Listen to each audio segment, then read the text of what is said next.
Hey, what is up everyone?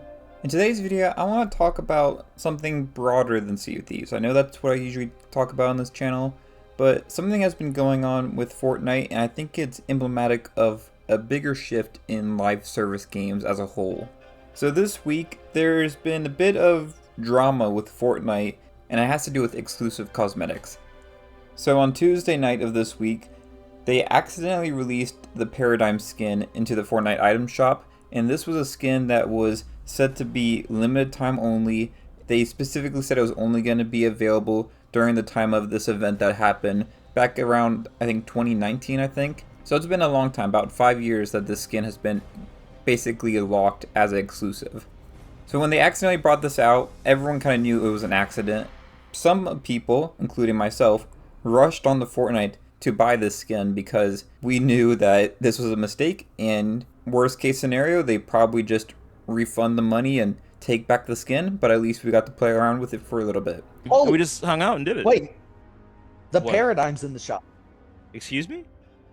The Paradigm's in the shop. You're lying. There's no way. No, I'm being so for real. I'm on my life, on my mama, on God. Hold on. The Paradigm? It is.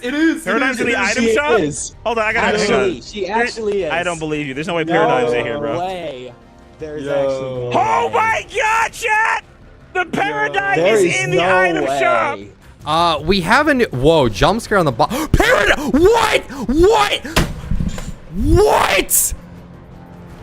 There's no shot! No, you did not bring her back! You did not bring the skin! Oh my god! Oh my god! Oh my god! Yo, Fortnite's gotta revoke this! Fortnite's gonna revoke this! Fortnite is gonna revoke this skin, bro! No shot! No shot! Oh my god! There's no way! So I hopped on, made sure to grab it because I was like, you know, it's a pretty cool skin. I think I would regret missing this opportunity. This was available for an hour before Fortnite revoked it from the item shop and removed it. Later on that night, they put a post out on Twitter, or X if you prefer calling it that, and basically said that, you know, it was a mistake, like we all knew, and that they would be revoking the Paradigm skin from anyone who bought it and giving a refund for it. So basically what I thought was going to happen is what they announced. Then people started pushing back on it, and a big topic about exclusivity started arising from this. What Fortnite did next was kind of crazy to me, and I gotta be honest, I'm so happy that I took advantage of the opportunity that I did. Later on that night, they said change of plans. Anyone that got the Paradigm skin is going to get to keep it, and they're going to give a refund. And anyone that originally had this outfit before this whole thing happened is going to get a new variant of the skin. So basically, everyone was happy. People that wanted the skin that got it and took advantage of it got to keep the skin that they wanted, and they actually get a refund, so they basically got it for free. That's really cool. People that originally had the skin are getting a new variant of it, which they would have never gotten unless this happened. So that's pretty cool for them. And this had a snowball effect going on afterwards, where the next day, on Wednesday, Fortnite actually decided that starting next season, which starts next week, they are no longer making Battle Pass cosmetics exclusive. So everything's up for grabs after 18 months. So a year and a half after a season is released, anything that was in that Battle Pass is allowed to come into the item shop again. This is a huge change and a huge shift for live service games, I think. And we've seen this happen for a long time, but Fortnite has really been kind of the centerpiece for live service games for a while now.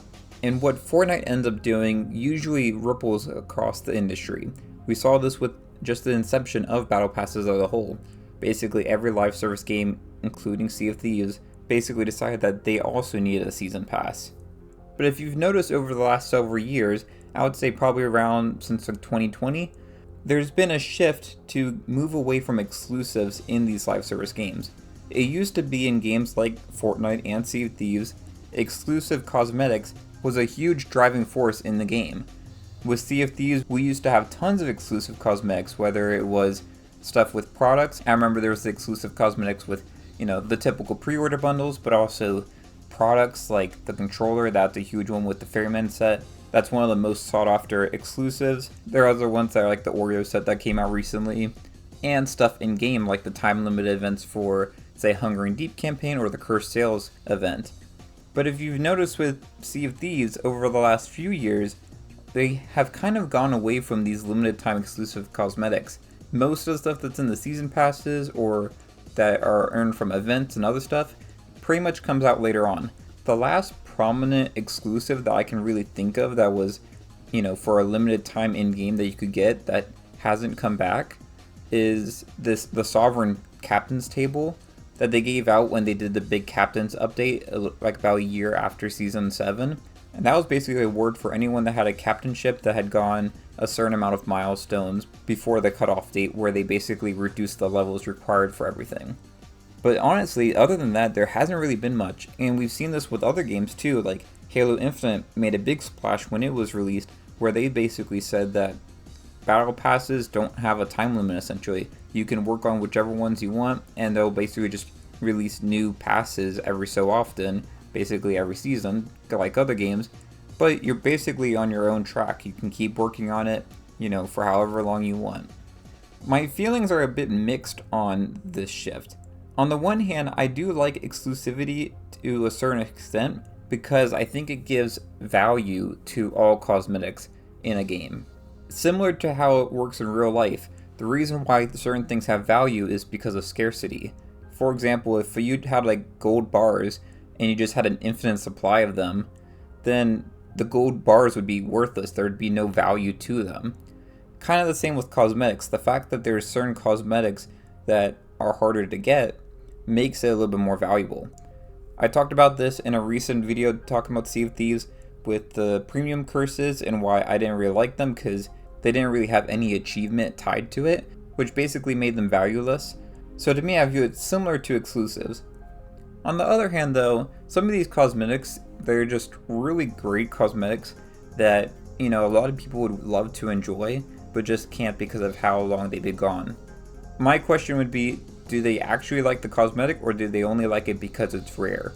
That's the thing that I think people have to kind of grasp, because if something isn't rare, do you actually still want it, or did you only want it because it was rare in the first place? One of the interesting things with exclusives that I've noticed, especially with Fortnite, but also in other games like Sea of Thieves, is that when you have exclusive cosmetics, it typically leads to more variants of that cosmetic, which is actually quite a good thing for everyone, I think. If we look at, say, Sea of Thieves, which is the main game I talk about, you'll know that one of my favorite sets in the game is the Bone Crusher set. Now, pieces of that set were originally locked to the Cursed Sales event that was from the first year of the game. Now, back then, I played only solo because I didn't really have any other friends that had the game yet. So, the Cursed Sales event really required you to have other people to play with because it was a little bit more of a difficult event to do. So I wasn't able to get the original Bone Crusher figurehead that I wanted.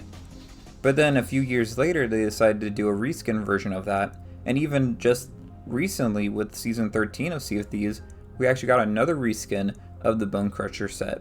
So because it was exclusive, we actually have gotten more cosmetics for this set than maybe we would have originally. The same can be seen with Fortnite, like with the Renegade Raider skin. The Renegade Raider skin is one of the most rare skins in the game, back from the first season of the game, where a lot of people didn't want to spend money on it because they weren't really sure if Fortnite was going to be a big thing or not. So what has happened since then is they keep doing different versions of the Renegade Raider skin, and honestly some of those versions are better than the original. I really like one version that they have, which I don't really remember the name off the top of my head, but it's like a molten version of the Renegade Raider skin, where it's like kind of like all fiery and lava and everything. And that looks really cool. And they have another one that's for like the holidays and stuff, that's like all gingerbread themed and everything. So I think sometimes exclusives actually bring more cosmetics for us rather than less, because the developers know that people want these cosmetics, so they work around the limitations that they set for themselves with these time limited cosmetics by making new versions of these. Some people might not like that. I actually think that's a good thing. I think we'll probably still see reskins going forward, but they might not be as necessary as before. In general, I think this is good for live service games as a whole. If you've noticed, other than the handful of big live service games, a lot of them have been struggling just because people only have a certain amount of time to spend. A lot of these games rely on these kind of time sink mechanics like a battle pass that forces you to spend hours upon hours playing it and trying to finish it before the season ends. This in turn results in a lot of players that have limited time, that either work full-time jobs or they go to school or whatever, only being able to play, a handful of games at a time. So for me as an example, I can only really play Sea of Thieves and Fortnite and maybe like 1 or 2 single player games that don't have any of these time sync mechanics in it. These changes might potentially make it so that players can actually enjoy other games, like Helldivers 2 was a big game a few months ago, but then kind of dropped off a bit because a lot of players just don't really have time to add another live service game into their main rotation. So while some may be sad about this trend towards the end of exclusive cosmetics in live service games, I actually think going forward this is actually a net benefit for all live service games as a whole. That's all I have for this video. I know it's a little bit different than some of the other videos I talked about, but if you did enjoy it, it'd be great if you hit the like and subscribe, and check out some of these other videos that I think you'll like. But that's all I have for today. Thanks for watching, and I'll see y'all next time. Bye y'all.